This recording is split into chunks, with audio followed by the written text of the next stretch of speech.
The first question is, what to do if the scale or weighing yourself ducks your day? AKA fucks your day. Can we say that word? I was like, we're going to keep it PG, and then you just made it.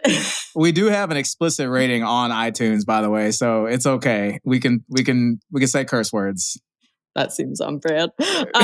Cool. So I love this question. First of all, I feel like this is a very common thing, and definitely something I struggled with for years, where it was like the scale would set the tone for my day, where it'd be like, wake up, go to the bathroom, hop on the scale, and it'd be like, we going to have a good day or are we going to have a bad day based off of what that number between my toes reads? Alex, personally, have you ever had a kind of bad relationship with the scale?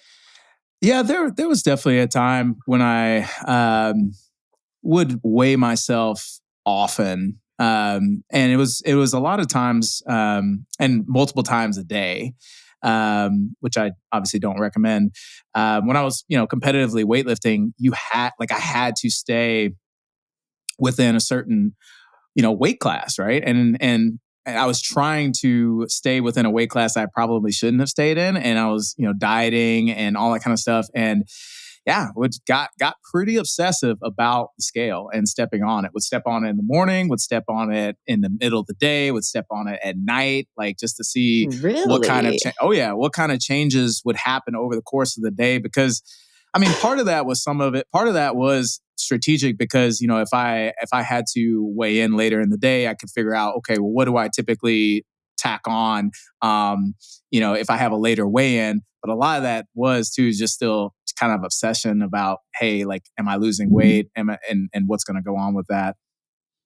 That's super interesting. So I personally, I always weighed myself in the morning, but I never did other times of the day. And I guess I just understood it's like, well, we're going to eat food, all that stuff. So I never got in the habit of weighing myself multiple times a day.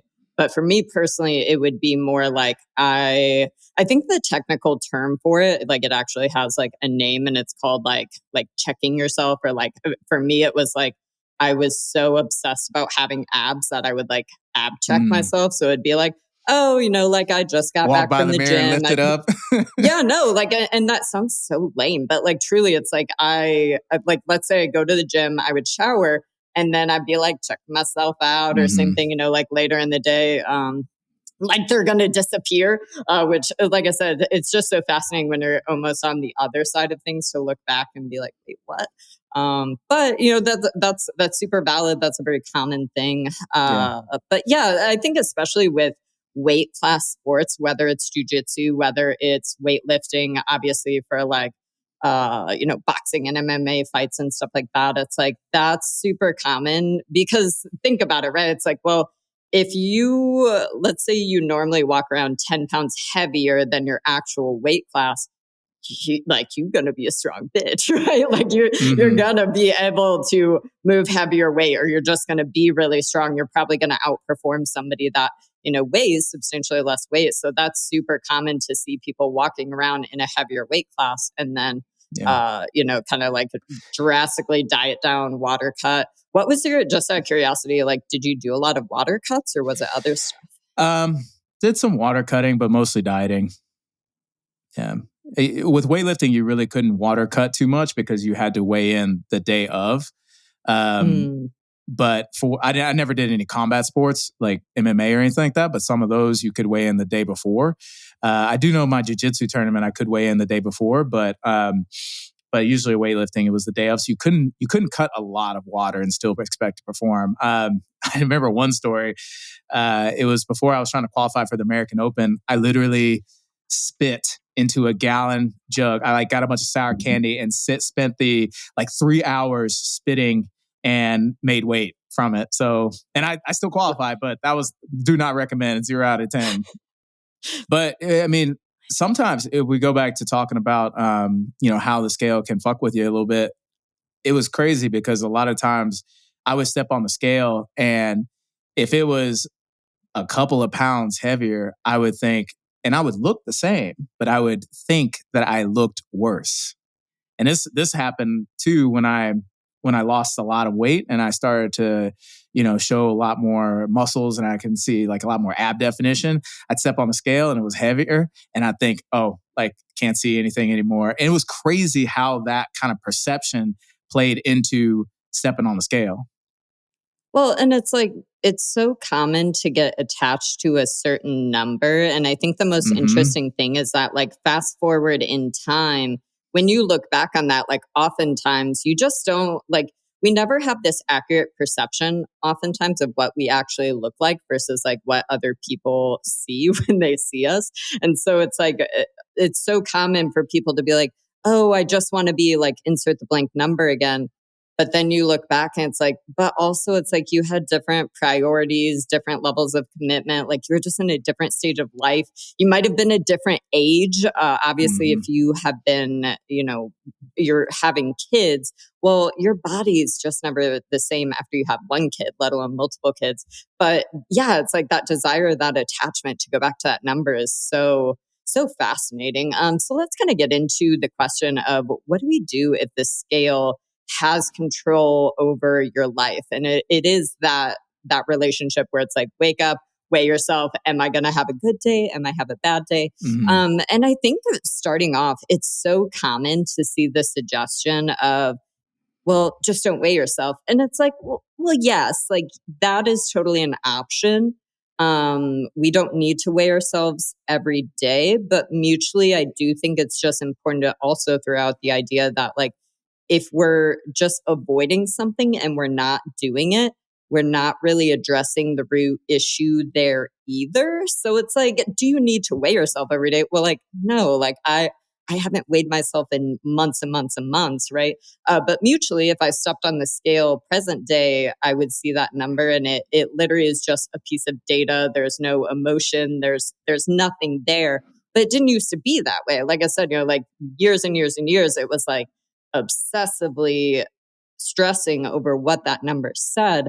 And so I think it's really important, regardless of whether you are weighing yourself, whether you want to be weighing yourself, just understanding that it's just one piece of data that we can use, but mutually, we want to be looking at other feedback, regardless of what endeavor we're going after, right? It's like if we're trying to gain muscle, if we're trying to lose body fat, if we are just at maintenance and we're literally just living life and making sure that, we feel good during workouts and we're doing the thing, really important feedback, more so than the number on, that little scale, would be, well, what do we feel like when we walk into the gym? How is our gym performance?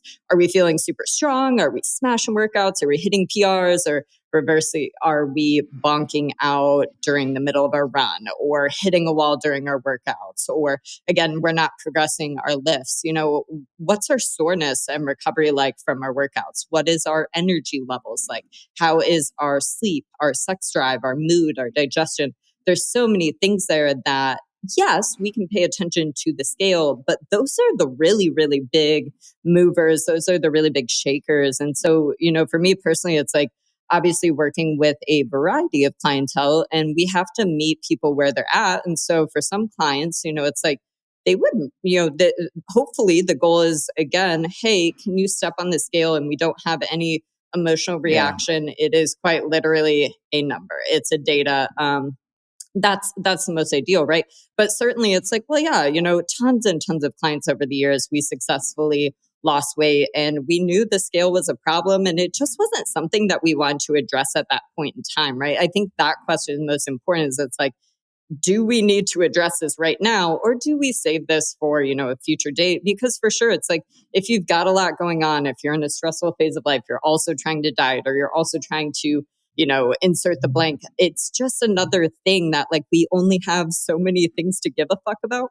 So we have to be, it's like, just like anything else, we have to be willing to do that work. And so whether or not somebody is in the headspace to do that work, we have to figure out, when that right time is. But, it's like ultimately at the end of the day, we can get from A to B, we can gain muscle, we can lose body fat, we can do insert the blank.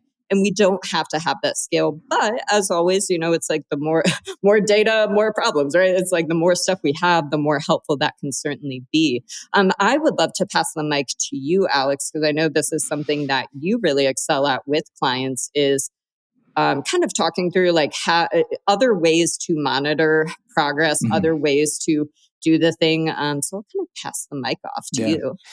Yeah. So, I mean, we don't necessarily need to use the scale to measure progress. A lot of times the scale really isn't the best indicator of what's actually happening to your physical body, like in terms of aesthetics, like how you look.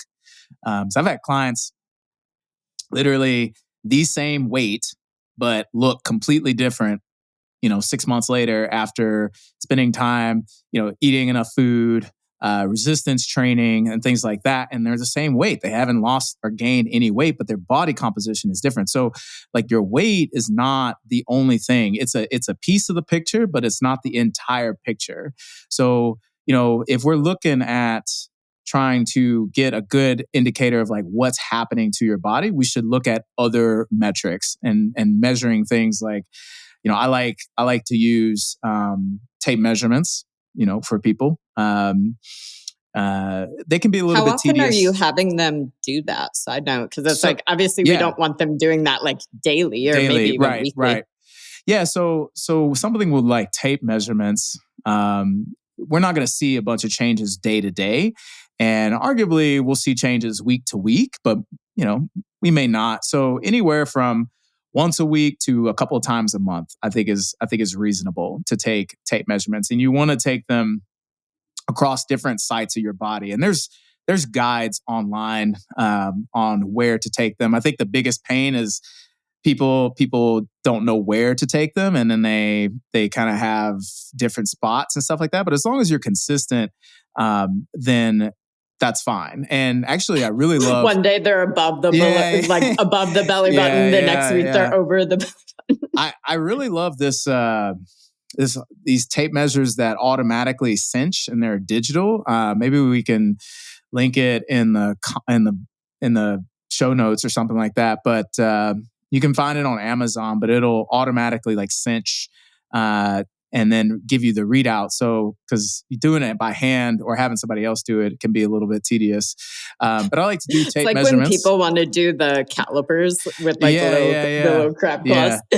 Yeah. So I like to do that. And then also pictures. Pictures are fantastic. I know a lot of people don't like to take pictures, and that's another discussion I think we could even go into at another time. But I think pictures can be very helpful because, again, you can see changes in the way that the body is shaped, but the weight may not necessarily be different. Again, like I have a client and we did nothing. Actually, we increased her food intake, and she had actually better body composition.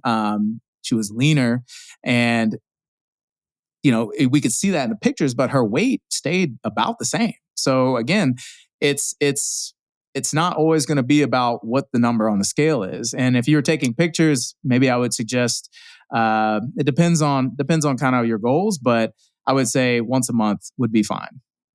And I want to insert this too, because I think a common question I always loved asking brand new nutrition clients was, hey, like we're about to work together. And so talk to me about this idea, because what if the look that you're desiring, or what if the body composition that you are desiring is one that weighs more than you do now? Because for me personally, right, it's like coming from being in college, I was teeny tiny with an eating disorder. I was 92 pounds, right? So it's like, for me, over the course, like I found CrossFit in college, and then a couple of years later, it was like at the end of the day, I went from like 92, 93 pounds all the way up to 115 and then 120 and 125. And I looked so much better because I didn't have muscle before. Like I was just this little, cardio bunny that all I did was run marathons and not eat enough food. And, so it's like for me, the better body composition required gaining that weight. And it's interesting because if I like look back, I can't really remember a lot about it other than at some point I just realized that what I was doing wasn't working and that I needed to try something different. And also I finally, I think, understood like we're not healthy and we need to do Yeah. better and like take care of ourselves by eating more food, right? But yeah, it's like I did, for me, gaining weight was the best thing that ever happened to me. And certainly, again, there was a lot of struggles, throughout all of that. But, I think that's always a very important question to consider is what if the body composition that you desire is a body that weighs more than you do now? Yeah. And so it's just, again, like it's just something we have to think about and embrace, because again, people come up with this certain number, but that number also doesn't correlate to, well, how much muscle do we have? How much fat, Right. tissue do we have and stuff like that. And those are some of the things that you can see that don't show up on the scale, right? So you can see changes in muscle composition, density, things like that you won't see on the scale. And that's why I think it's And important to even just, do other metrics like taking pictures. with pictures, I'm just curious because for me, so I've never actually I had several nutrition coaches over the years. I've personally never done measurements, but pictures, I can tell you, were a major source of anxiety for me. And it's Mm-hmm. actually really frustrating because now, present day, I wish I had more pictures at different parts of my journey, because it would be so cool now, here I am present day, to compare the two and talk about where I've been. But it's like pictures were another thing that I dreaded them. And it was Yeah. such a mental gymnastics activity. My coach would only ask me to take pictures once a week. And so it was one of those things that I was like, this is uncomfortable. Therefore, I need to do it because I know otherwise, we're never going to get better. Right. And so, excuse me, I can tell you that it's like, I would not drink water in the morning when I would wake up and I like wouldn't drink water. I would find myself like playing with the lighting, playing with where I'm Yeah. standing, contorting my body. And I never, yeah, it's just like now, present day, I could walk in, snap a picture, turn Yeah. around, snap a picture, and like be on my day. But I don't know. That's interesting because now looking back, it's like I think just from, again, repeated exposure of doing it, it became not a big deal to me. But I was curious if you see that a lot with clients as well. Because again, that was just like probably a part of my eating disorder was the body Right. dysmorphia thing. So in my head, I was just trying to make sure I look good, even though again, nobody's looking at these pictures or Yeah. anything. Yeah. So I want to backtrack a little bit. um, all these tools that we have to measure, um, they can they can have those effects, right? They can have those mindsets. Like even with something like tape measure, people can look at tape measure and be like, "Oh, it didn't go down," or "Oh, or I'm pulling it tighter to make it a little bit seem like we're making progress," right? Or whatever, or not drinking water so that we make sure that the tape measure is right. Any of these things can cause that issue. I think where it is that we have to get to the point where we need to get to the point where we look at things in a very neutral way, and it's just data.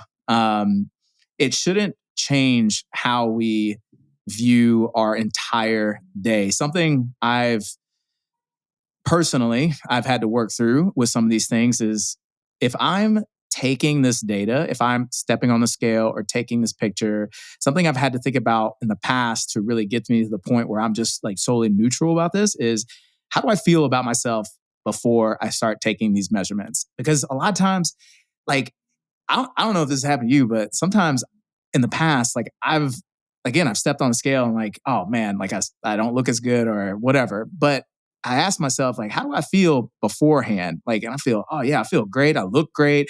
I feel good. And then I step on the scale, nothing should change because nothing changed, right? Nothing changed from the 2 seconds that you took the measurement to now. So I think that's something that really helped me to really let go of these numbers dictating how I would feel for the rest of the day or how I would feel about my efforts. Yeah, I think that's an important thing. And then something else too I started to connect was a lot of about how I was feeling, or I felt like the perception of what I was looking had more to do with outside stuff. Like it had more to do like, hey, if I'm stressed out, or if I had a bad day, or maybe for me, like maybe it was like, oh, I'm injured and I can't really do the things that I want to do, and I feel really bad about that. And then I would think, oh man, I don't look as good as I should, or oh yeah, well the weight's up or whatever. It has nothing to do with that. Nothing changed. And that's what I think helped me a lot to disconnect from that emotional attachment to the numbers. Totally. I love all of that. To answer your question, that was actually if for clients I had that were using the scale and it was part of the data we were collecting, I actually had a journal, if we'll call it a journal question, but it would be like, hey, how did you feel before Mhm. you weighed yourself? And then, that number. And then again, is there anything you want to comment on after you weighed yourself? Because again, once we know that's a thing, then we can Yeah. address it. That's you just brought up an excellent point, and it's something that I have talked about regularly over the years, especially like during the panini and during shutdown when everybody was just so stressed out. When we are in a place of stress is commonly when we're also the most hypercritical of our body, what we Mhm. look like, our body composition, all of that stuff. It's like they go hand in hand, Yeah. because again, it actually doesn't have anything to do with your body. It's having to do with that perception and stuff like that. So I think that it's such a good reminder and something to always come back to. And it's a question that I commonly, again, if I ever find myself in a rut where I'm just like having a bad body day, I'm asking myself, hey, let's press pause for a second. Let's acknowledge that we're feeling the way we're feeling. How is my stress? Mhm. What outside factors do we have going on? Because it's kind of that awareness piece of, again, then we're able to kind of come back to it and just meet ourselves where we're at also, and kind of start working towards it from a little bit different light of compassion and Yeah. understanding and stuff like that. Because it truly is just like giving yourself grace. And that's something that can be so difficult and so hard throughout your journey and stuff like that. And one thing I wanted to add on to all this too is that's like, especially when we are in a place that we're trying to achieve a certain outcome. So if we're like, hey, I'm trying to actively lose body fat, I want to change how my body looks.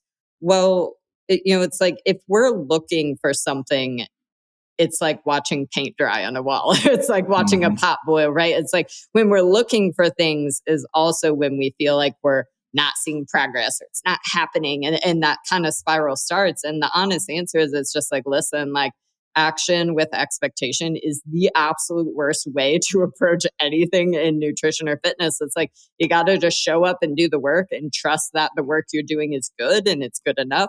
And it takes And if it's time, right? not, So change it, right? Like that's what mhm. that's what the power of the data is. Because I tell my clients this all the time. It's like hiding from the data does not allow us to make good fact-based decisions. And you need to make fact-based decisions when it comes to, if you have a certain goal, um, like particularly like fat loss, we've got to look at the facts. Like if we cannot feel our way through it, we have to look at the actual facts. And this is how you do it.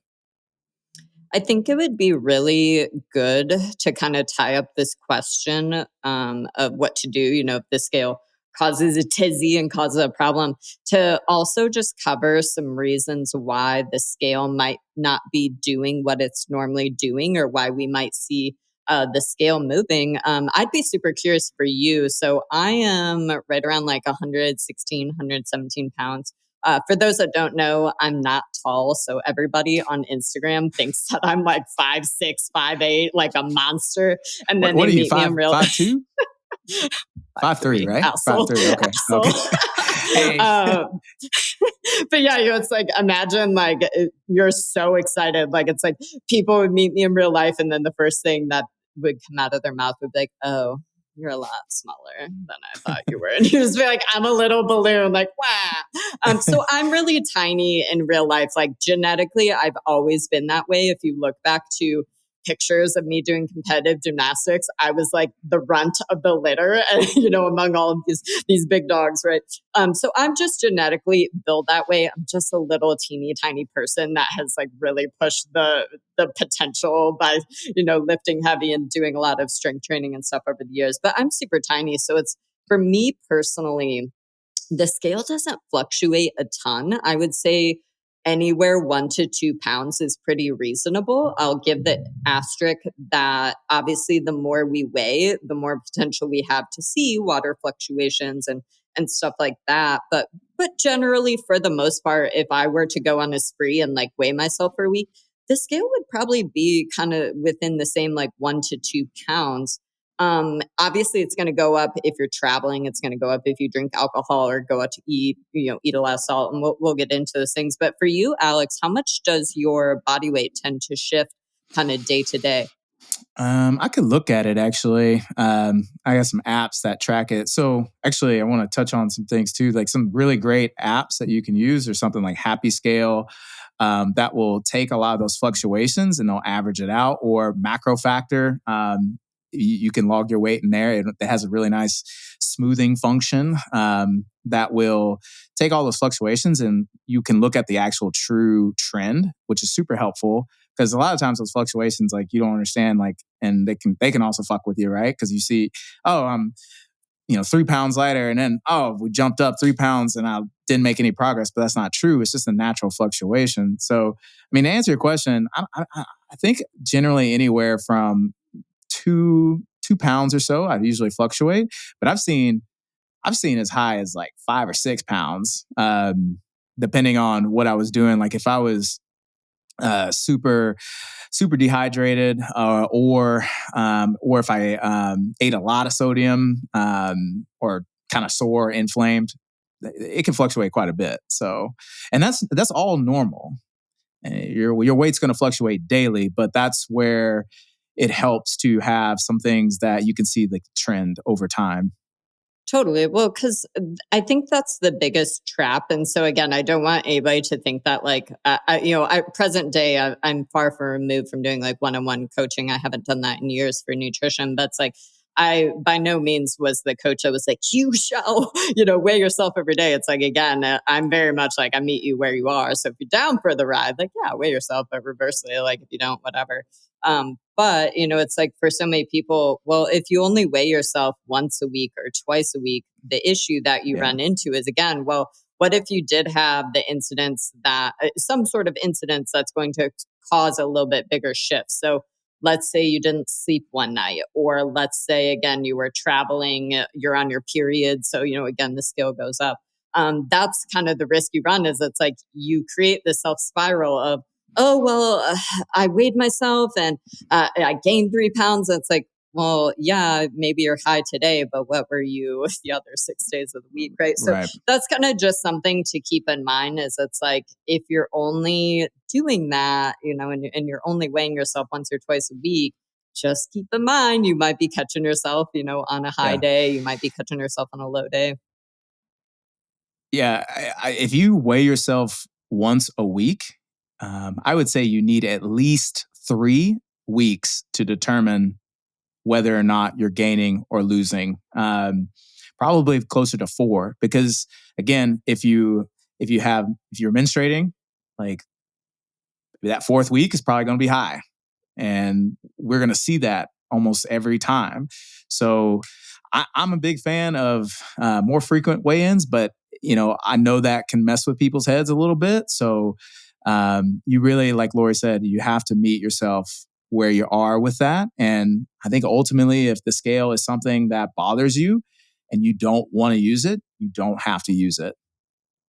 I will say too, if you are not someone that you're tracking your menstrual cycle, I actually just do it in my Garmin app. It's super simple, and like that's the best way for me. So like fast forward to present day, I have relatively symptomless menstrual cycles. It's like, yep, it happens. It's short and easy. Woo, I'm on with my day. But if we are a female, if we're an individual with a menstrual cycle, I would highly suggest tracking your cycle because it's going to provide a lot of education and empowerment just based off of, well, we know that, certain people, again, I've seen females where it's like you might gain 5 or 10 pounds like during certain parts of your cycle and like there's a big massive shift. Same thing, some women are going to see like very drastic changes around ovulation time versus during their period and stuff like that. So I'm really big advocate for cycle tracking because then again, it gives us the ability to press pause and kind of assess, hey, okay, this is how I'm feeling. What day am I in my menstrual cycle? Oh, shoot, like I'm about to start my period in 2 days. No wonder why I'm spiraling about my body or I'm feeling really uncomfortable. I'm feeling really, puffy, swollen, all that stuff. So just a side note, big fan of cycle tracking. And if you're like, yo, I know nothing about my period, that was me too. That's why basically at 27, 28 years old, I found Dr. Laura Bryden's Period Repair Manual. You can get it off Amazon for like $15.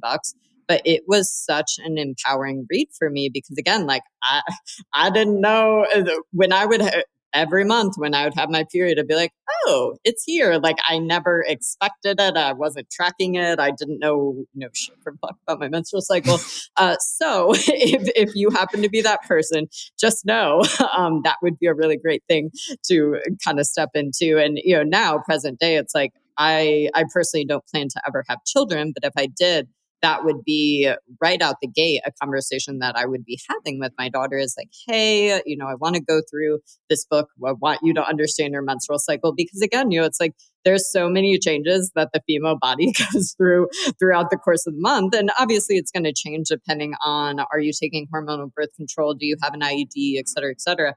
But again, the big picture there is the more data we have, the more we can kind of effectively manage how we're feeling. And again, it's like if we are feeling a certain kind of way and then we check, oh, hey, this is where I'm at in my menstrual cycle, that's very validating to how you're feeling because again, you're like, oh, well, yeah, that's totally Right. normal. Historically, I know I always feel a kind of way on this day. So just a big plug. Like I said, I think that tracking your menstrual cycle as a female is so important. So real quickly, I say we kind of wrap up this question regarding the scale, and we've covered quite a few already, but let's see if we can kind of brainstorm different reasons why the scale might be fluctuating and why the scale might be up. Alex, what you got? Well, I mean, water retention. If you have more sodium intake some days, like you go out to eat a Asian Chinese food, man, you're probably gonna have that scale's probably gonna be up the next day. I know it is for me. Let's see, if you're extra sore, a lot of people don't know this, but yeah, if you train really hard one day, the next day you'll probably be up a little bit in weight because your body looking like a busted can of biscuits. Yeah. Your body is recovering, and one of the ways it's going to recover, your tissues are going to swell, so you're going to retain water. Most of the fluctuations are going to be fluctuations in water weight, not body fat. Another reason would be if you ate not necessarily more calories, but if you ate a bigger volume of food, then the scale can go up because you have more stuff in you. You got more poop. Like it's all more adds carbs up. as well, right? Yeah, it's more like carbs can actually. Yeah, I should know the number. It's like 3 to 1. It's like 3 to 1. Yeah. So for every gram of glycogen that you store from carbohydrate metabolism, you're going to store 3 grams of water, which is significant. So. Mm-hmm. But it's not body fat. Like I don't want people to think like, oh, carbs. And that's one thing too, is like people who cut out when they diet and they cut out carbs and they're like lose all this weight real quick. They're like, oh shit, yeah, like low carb keto is the way, but you just lost a bunch of water. You peed it all out, quite literally. So those are some of the really common things that I see. And then also, menstrual cycles, we'll often see increases, when around the time of the periods come. So, yeah. I would check on travel as a big one. Travel. I used to Huge. be a sales rep for a company. So I would leave on Sunday and I would get back Thursday. And man, I had it down to a T. I could predict my weight within 99% accuracy. Because it was basically like, yeah, I might get home. But so many people experience this where it's like you travel and then your digestion gets a little off. And it's just because your Trust me, I sleep know. schedule gets different. Sleep schedule, stress. Maybe you're not eating the same foods that you normally do. Right. Just everything is a little bit off. So then, your bathroom time gets a little off. It's like just understand with travel, you might get home, but then your digestion still might need 2 to 3 days to kind of resume its normal thing. Same thing, alcohol is a huge one. And it's one of my favorite infographics to post because everybody's like, dude, yeah, like this is it. But it's like usually what happens is, let's say you drink on Thirsty Thursday. Well, the scale might go down the next day because you're super dehydrated. And that's with an asterisk that yeah, if you roll up through McDonald's fast food and if you're one of those people that you like go eat a lot worth after of Taco Bell. Right.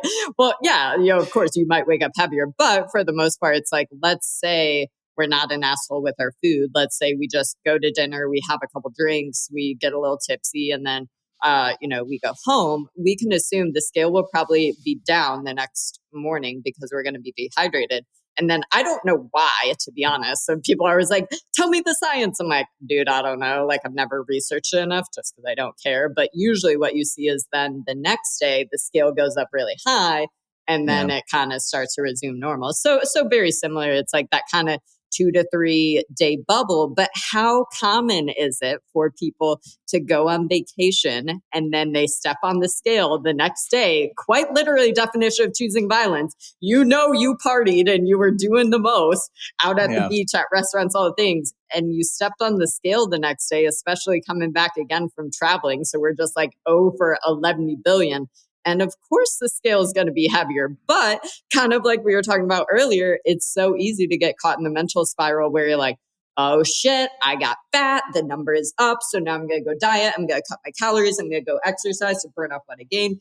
And so it's like, again, how do we paint this picture of education equals empowerment so that we can, again, this idea of being able to press pause and acknowledge this is how I'm feeling, and then getting curious on other things so that, again, we can kind of bring ourselves back down to planet Earth and meet ourselves with grace. That is, if there is one skill that is something worth working towards, my God, that is it. Because again, we can have compassion, we can have grace for ourselves, but it's a muscle that we have to learn, we have to flex. It takes time to get from A to B, but it's so life-changing.